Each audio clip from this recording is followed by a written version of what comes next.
Hello friends, welcome to GK mind game. ಪ್ರಶ್ನೆಗಳ ಸಂಪೂರ್ಣ ಮಾಹಿತಿಗಾಗಿ ವಿಡಿಯೋನ ಎಲ್ಲೂ ಸ್ಕಿಪ್ ಮಾಡದೆ ಕಂಪ್ಲೀಟ್ ಆಗಿ ನೋಡಿ.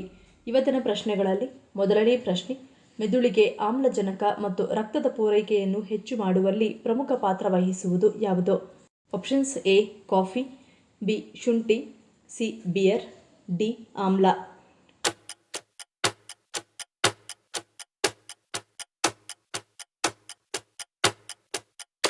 ಸರಿಯಾದ ಉತ್ತರ ಆಪ್ಷನ್ ಎ ಕಾಫಿ. ಕಾಫಿಯಲ್ಲಿರುವ ಪ್ರಮುಖ ಅಂಶವೆಂದರೆ ಕೆಫೆನ್. ಕಾಫಿ ನೈಸರ್ಗಿಕ ಉತ್ತೇಜಕವಾಗಿದೆ. ಇದು ಮೆದುಳಿಗೆ ಆಮ್ಲಜನಕ ಹಾಗೂ ರಕ್ತದ ಪೂರೈಕೆಯನ್ನು ಹೆಚ್ಚು ಮಾಡುವಲ್ಲಿ ಪ್ರಮುಖ ಪಾತ್ರ ವಹಿಸುತ್ತದೆ. ಈ ಪ್ರಕ್ರಿಯೆಯು ನಿಮ್ಮ ಮೆದುಳನ್ನು ಹೆಚ್ಚು ಚುರುಕಾಗಿ ಇಡುತ್ತದೆ. ಕೆಫೆನ್ ಮೆದುಳಿನ ಕೋಶಗಳನ್ನು ತುಂಬಾ ಚುರುಕಾಗಿ ಇಡುವಲ್ಲಿ ಪ್ರಮುಖ ಪಾತ್ರ ವಹಿಸುವುದು. ಕಲಿಕೆ, ನೆನಪಿನ ಶಕ್ತಿಯ ವಿಷಯಕ್ಕೆ ಬಂದಾಗ ಮೆದುಳಿನ ಕೋಶಗಳ ಕಾರ್ಯವು ತುಂಬಾ ಮಹತ್ವವಾಗಿರುವುದು. ನಿಮ್ಮ ಮೆದುಳಿನ ಕೋಶಗಳು ಯಾವಾಗ ತುಂಬ ಸಕ್ರಿಯವಾಗಿರುತ್ತವೆ ಆವಾಗ ನಿಮಗೆ ನೆನಪಿನ ಶಕ್ತಿ ಹೆಚ್ಚಾಗುತ್ತದೆ. ಎರಡನೇ ಪ್ರಶ್ನೆ, ಮಹಿಳೆಯರಲ್ಲಿ ಕೆಲವೊಮ್ಮೆ ಸ್ತನಗಳ ನೋವು ಕಾಣಿಸಿಕೊಳ್ಳಲು ಮತ್ತೆ ಕೆಲವೊಮ್ಮೆ ಕಾಣಿಸದಿರಲು ಕಾರಣವೇನು? ಆಪ್ಷನ್ಸ್: ಎ ಸ್ತನಗಳಲ್ಲಿ ಬದಲಾವಣೆ, ಬಿ ಹಾರ್ಮೋನ್, ಸಿ ವಿಟಮಿನ್ಸ್ ಕೊರತೆ, ಡಿ ನಿರ್ಜಲೀಕರಣ.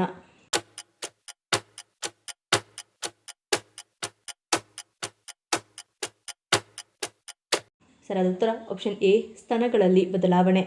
ಮಹಿಳೆಯರಿಗೆ ವಯಸ್ಸಾದಂತೆ ಅವರ ಸ್ತನಗಳಲ್ಲಿ ಕೂಡ ಬದಲಾವಣೆಗಳು ಕಾಣಿಸಿಕೊಳ್ಳುತ್ತವೆ.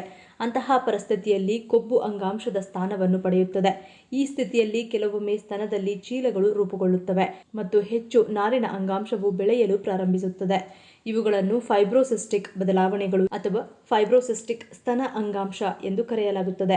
ಫೈಬ್ರೋಸಿಸ್ಟಿಕ್ ಸ್ತನಗಳು ಉಂಡೆಗಳಂತೆ ಭಾಸವಾಗುತ್ತವೆ. ಮುಟ್ಟಿನ ಸಮಯದಲ್ಲಿ ಈ ಉಂಡೆಗಳು ದೊಡ್ಡದಾಗಿಯೂ ಅನಿಸಬಹುದು. ಈ ಕಾರಣದಿಂದಾಗಿ ಕೆಲವೊಮ್ಮೆ ಮಹಿಳೆಯರ ಸ್ತನದಲ್ಲಿ ನೋವು ಕಾಣಿಸಿಕೊಳ್ಳುತ್ತದೆ ಹಾಗೂ ಕೆಲವೊಮ್ಮೆ ಕಾಣಿಸಿಕೊಳ್ಳುವುದೇ ಇಲ್ಲ. ಮೂರನೇ ಪ್ರಶ್ನೆ, ಭಾರತದ ಯಾವ ರಾಜ್ಯವನ್ನು ನಿದ್ರಾವಸ್ಥೆಯ ರಾಜ್ಯ ಎಂದು ಕರೆಯಲಾಗುತ್ತದೆ? Options: A Himachal Pradesh, B Odisha, C Gujarat, D Assam.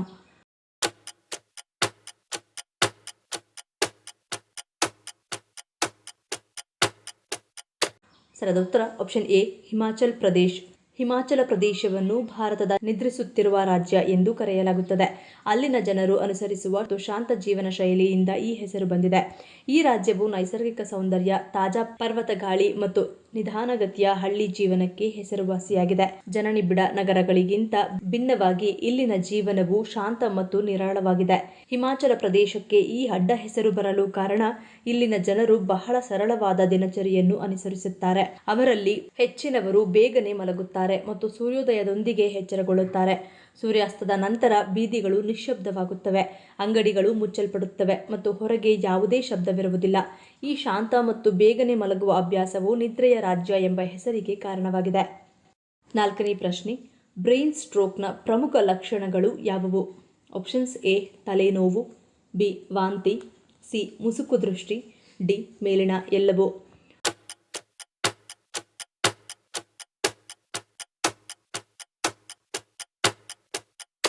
ಸರಿಯಾದ ಉತ್ತರ ಆಪ್ಷನ್ ಡಿ ಮೇಲಿನ ಎಲ್ಲವೂ. ಬ್ರೈನ್ ಸ್ಟ್ರೋಕ್ನ ಪ್ರಮುಖ ಲಕ್ಷಣವೆಂದರೆ ಮಾತನಾಡಲು ತೊಂದರೆ, ಪದಗಳನ್ನು ಸ್ಪಷ್ಟವಾಗಿ ಉಚ್ಚರಿಸಲು ಸಾಧ್ಯವಾಗದಿರುವುದು, ಅವುಗಳನ್ನು ಅರ್ಥ ಮಾಡಿಕೊಳ್ಳಲು ಸಾಧ್ಯವಾಗದಿರುವುದು. ಇದರ ಜೊತೆಗೆ ಕಣ್ಣುಗಳು ಸರಿಯಾಗಿ ಕಾಣಿಸದಿರಬಹುದು, ದೃಷ್ಟಿ ಮುಸುಕಾಗಿರಬಹುದು. ಹಠಾತ್ ತಲೆನೋವು, ವಾಂತಿ, ತಲೆ ತಿರುಗುವಿಕೆ ಮತ್ತು ಪ್ರಜ್ಞೆ ಕಳೆದುಕೊಳ್ಳುವುದು ಸಂಭವಿಸುತ್ತದೆ. ಇದು ಇದ್ದಕ್ಕಿದ್ದಂತೆ ಮೂರ್ಛೆ ಹೋದಂತೆ ಆಗುತ್ತದೆ. ಕಣ್ಣುಗಳು ತಿರುಗುತ್ತಿರುವಂತೆ, ಕೆಳಗೆ ಬಿದ್ದಂತಹ ಅನುಭವ ಆಗುತ್ತದೆ. ಈ ಸಮಸ್ಯೆ ಹೆಚ್ಚಾದರೆ ಮೂರ್ಛೆ, ಗೊಂದಲ, ಕೋಮಾ ಮತ್ತು ಪ್ರಜ್ಞೆ ಕಳೆದುಕೊಳ್ಳುವ ಸ್ಥಿತಿ ಕಂಡುಬರುತ್ತದೆ. ಐದನೇ ಪ್ರಶ್ನೆ, ಶ್ವಾಸಕೋಶವನ್ನು ಸ್ವಚ್ಛವಾಗಿರಿಸಿ ಕ್ಯಾನ್ಸರ್ ಸಾಧ್ಯತೆಯನ್ನು ಆದಷ್ಟು ಕಡಿಮೆ ಮಾಡುವ ಆಹಾರ ಯಾವುದು? ಆಪ್ಷನ್ಸ್: ಎ ಬೆರ್ರಿ ಹಣ್ಣುಗಳು, ಬಿ ಬ್ರೋಕೊಲಿ, ಸಿ ಸೇಬು, ಡಿ ಮೇಲಿನ ಎಲ್ಲವೂ.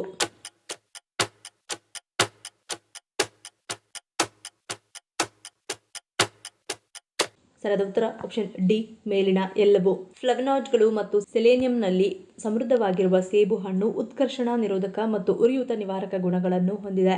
ಬ್ಲೂಬೆರ್ರಿಗಳು, ಸ್ಟ್ರಾಬೆರ್ರಿಗಳು ಮತ್ತು ಇತರ ಹಣ್ಣುಗಳು ಆಂಥೋಸಯಾನಿನ್ಗಳಿಂದ ತುಂಬಿರುತ್ತವೆ. ಇದು ಉರಿಯೂತ ನಿವಾರಕ ಮತ್ತು ಉತ್ಕರ್ಷಣ ನಿರೋಧಕ ಪರಿಣಾಮಗಳನ್ನು ಹೊಂದಿವೆ. ವಿಟಮಿನ್ ಸಿ ಅಧಿಕವಾಗಿರುವ ಕಿತ್ತಳೆ ಹಣ್ಣುಗಳು ಶ್ವಾಸಕೋಶದ ಕೋಶಗಳನ್ನು ಹಾನಿಯಿಂದ ರಕ್ಷಿಸುತ್ತವೆ. ಬ್ರೋಕೊಲಿಯು ಸಲ್ಫೋರಾಫೇನ್ ಅನ್ನು ಹೊಂದಿರುತ್ತದೆ. ಇದು ಧೂಮಪಾನದಿಂದ ಹಾನಿಗೊಳಗಾದ ಶ್ವಾಸಕೋಶವನ್ನು ಗುಣಪಡಿಸಲು ಸಹಾಯ ಮಾಡುತ್ತದೆ.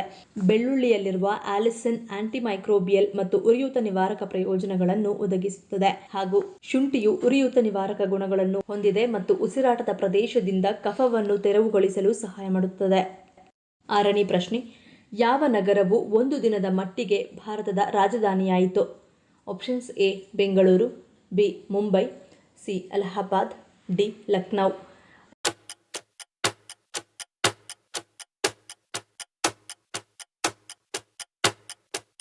ಸರಿಯಾದ ಉತ್ತರ ಆಪ್ಷನ್ ಸಿ ಅಲಹಾಬಾದ್. ಈಗ ಅಧಿಕೃತವಾಗಿ ಪ್ರಯಾಗ್ರಾಜ್ ಎಂದು ಕರೆಯಲ್ಪಡುವ ಅಲಹಾಬಾದ್ ಕೇವಲ ಒಂದು ದಿನದ ಮಟ್ಟಿಗೆ ಭಾರತದ ರಾಜಧಾನಿಯಾಗಿ ಇತಿಹಾಸದಲ್ಲಿ ವಿಶಿಷ್ಟ ಸ್ಥಾನವನ್ನು ಹೊಂದಿದೆ. ಈ ಅಪರೂಪದ ಘಟನೆ ಜನವರಿ 4, 1858ರಂದು ಬ್ರಿಟಿಷ್ ವಸಾಹತುಶಾಹಿ ಅವಧಿಯಲ್ಲಿ ನಡೆಯಿತು.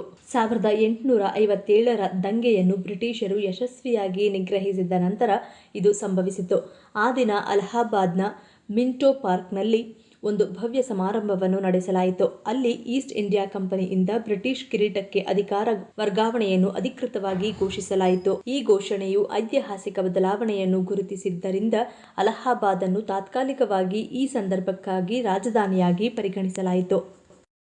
7ನೇ ಪ್ರಶ್ನೆ, ಕೆಟ್ಟ ಸಮಯ ಕೊನೆಗೊಳ್ಳುತ್ತಿದೆ ಎಂಬುದರ ಸೂಚನೆ ಯಾವುದಾಗಿರುತ್ತದೆ?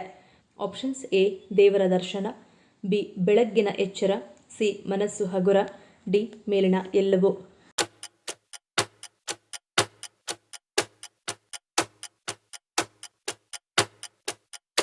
ಸರಿಯಾದ ಉತ್ತರ ಆಪ್ಷನ್ ಡಿ ಮೇಲಿನ ಎಲ್ಲವೂ.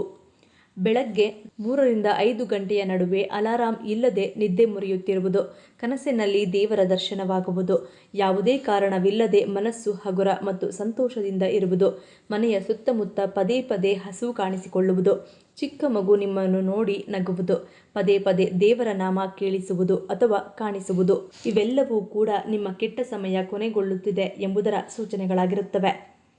8ನೇ ಪ್ರಶ್ನೆ, ಶುಗರ್ ಇರುವವರಿಗೆ ಮಾತ್ರವಲ್ಲ ಹೈ BP ಇರುವವರಿಗೂ ಉತ್ತಮವಾದದ್ದು ಯಾವುದು?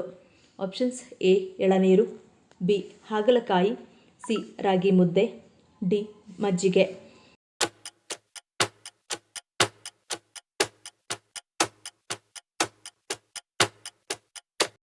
ಸರಿಯಾದ ಉತ್ತರ ಆಪ್ಷನ್ ಬಿ ಹಾಗಲಕಾಯಿ. ಹಾಗಲಕಾಯಿ ರುಚಿಯಲ್ಲಿ ಕಹಿಯಾಗಿದ್ದರೂ ಸಾಕಷ್ಟು ಆರೋಗ್ಯಕಾರಿ ಗುಣಗಳನ್ನು ಹೊಂದಿದೆ. ಇದು ಮಧುಮೇಹಿಗಳು ಮಾತ್ರವಲ್ಲ, ಅಧಿಕ ರಕ್ತದೊತ್ತಡದ ಸಮಸ್ಯೆ ಇರುವವರಿಗೂ ಒಳ್ಳೆಯದು ಎನ್ನಲಾಗುತ್ತದೆ. ಹಾಗಲಕಾಯಿಯಲ್ಲಿರುವ ಪೊಟ್ಯಾಷಿಯಂ ಮತ್ತು ಮೆಗ್ನೀಷಿಯಂ ಅಧಿಕ ರಕ್ತದೊತ್ತಡವನ್ನು ನಿಯಂತ್ರಿಸುವಲ್ಲಿ ಪ್ರಮುಖ ಪಾತ್ರ ವಹಿಸುತ್ತದೆ. ಈ ಎರಡೂ ಖನಿಜಗಳು ನರಗಳನ್ನು ವಿಶ್ರಾಂತಿ ಮಾಡುವುದಲ್ಲದೆ ಇದು ರಕ್ತ ಪರಿಚಲನೆಯನ್ನು ಸುಧಾರಿಸುತ್ತದೆ ಮತ್ತು ಒತ್ತಡವನ್ನು ನಿಯಂತ್ರಣದಲ್ಲಿಡುತ್ತದೆ. 9ನೇ ಪ್ರಶ್ನೆ, ದೇಶದ 2ನೇ ಅತಿದೊಡ್ಡ ಕ್ರಿಕೆಟ್ ಸ್ಟೇಡಿಯಂ ಯಾವ ನಗರದಲ್ಲಿ ನಿರ್ಮಾಣವಾಗಲಿದೆ? Options A Hyderabad, B Chennai, C Bhubaneswar, D Bengaluru.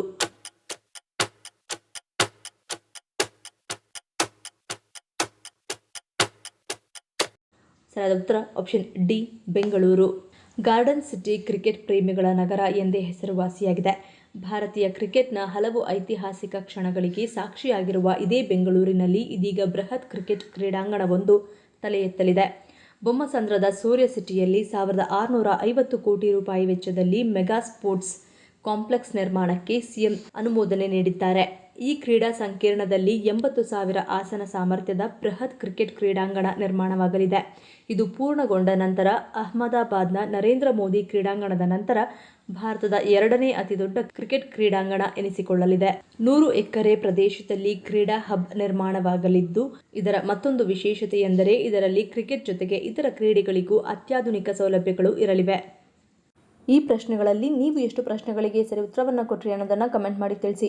ಈ ವಿಡಿಯೋ ನಿಮಗೆ ಇಷ್ಟ ಆಗಿದ್ರೆ ಮರಿದೇ ಲೈಕ್ ಮಾಡಿ, ಶೇರ್ ಮಾಡಿ, ಸಬ್ಸ್ಕ್ರೈಬ್ ಮಾಡಿ. ನನ್ನ ಚಾನಲ್ನ ಇನ್ನೂ ಸಬ್ಸ್ಕ್ರೈಬ್ ಮಾಡಿದೆ ಹಾಗೆ ವಿಡಿಯೋಸ್ ನೋಡ್ತಿದ್ರೆ ಪ್ಲೀಸ್ ಸಬ್ಸ್ಕ್ರೈಬ್ ಮಾಡಿ, ಸಪೋರ್ಟ್ ಮಾಡಿ. ಮತ್ತೊಂದು ಇಂಟ್ರೆಸ್ಟಿಂಗ್ ವಿಡಿಯೋದೊಂದಿಗೆ ಸಿಗ್ತೀನಿ. Until love you all, take care.